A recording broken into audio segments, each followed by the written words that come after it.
এমন একটি বাংলাদেশ হবে যেই বাংলাদেশের মানুষ তাদের ভাত ভোট আর মর্যাদার অধিকারটুকু তারা পাবে।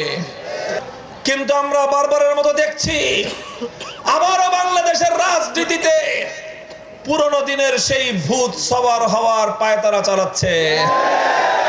বাংলাদেশের রাজনীতিতে পুরনো দিনে একদিকে ছিল সন্ত্রাস এবং গুন্ডামির ভূত, আরেকদিকে ছিল লুটপাট, চাঁদাবাজি আর দুর্নীতির ভূত।